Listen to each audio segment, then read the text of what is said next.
So the number one thing that I did that really hurt me as I built my business was I tried to sell. And as I tried to sell, I became a greaseball kind of sales guy. So I'm going to walk you through how you stop being that kind of greaseball and you start actually growing your business. And if you don't know me, I'm Donnie Boivin, CEO of Success Champion Family of Companies. At 40 years old, I decided to become an entrepreneur after a successful sales career. I ran my business straight into the ground because I had no idea how to actually be a sales or a business owner.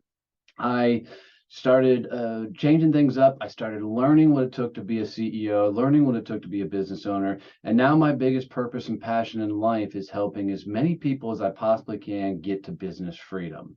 So I'm going to walk you through everything I've done to find the success that we've had right now, multiple six-figure business and beyond as we continue to grow. And I want to teach you everything. So, but as I was building the business, kept becoming this kind of greaseball pushy salesperson because I was in such desperate need of revenue coming in, and what I was doing just wasn't working. Literally everything that I tried to do would not allow me to get more business. So I got to a really desperate state of trying to sell everyone. So the first thing I had to do was stop closing, stop trying to close a deal. Closing is such a worn out idea, then it will make you feel like that greaseball salesperson. And if you feel like a greaseball salesperson, you're being a salesperson, right?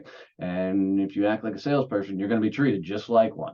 What I had to do is I had to come up with a different concept that allowed me to still win new business, but not force a close.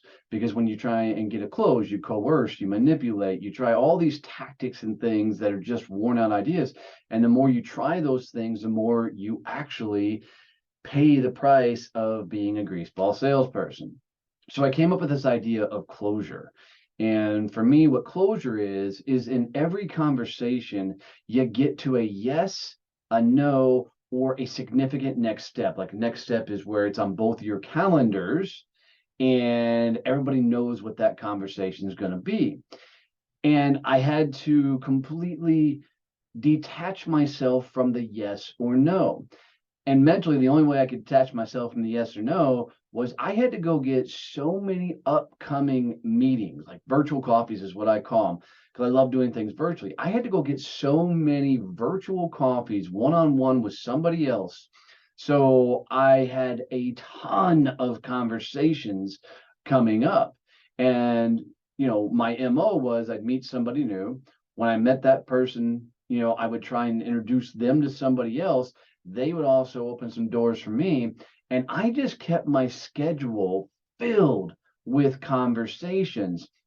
And even though they weren't prospects, by having a ton of these conversations going on, I wasn't fighting for this one conversation. So I didn't try and close out everything. I literally tried to go in and figure out who I could open doors for these people on. And this started getting me into a lot more conversations. And I didn't worry about if this person said yes or no to me. And I went into every conversation and I changed my thought process from this is just to get to know you to this is part of my sales process is I'm going to go meet somebody, have a great conversation. I'm going to teach them everything that I know and see if I can't pour into them, give them advice and get to a point where they would say, hey, Donnie, how do I work with you? How do I do more with you? How do I get more business from you? And or how do I do business for you, not from you? And what I found was that the more I poured into people, the more they leaned into me. And whenever they asked, how do I, do business with me? How do I buy my services? I would then transition into a sales call. And at that point, I provided so much value. I didn't care whether they said yes or no. I knew that if they were interested, they were in a position to potentially buy.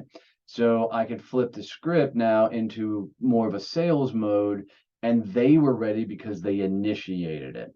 And what I found is if I got to the end of that sales portion and they hem and hawed, they're like, let me think about it, or why don't we look at this in the fourth quarter? I would instantly, because I was detached from that no, I would instantly say, you know what? Thanks. Let's just call it a no.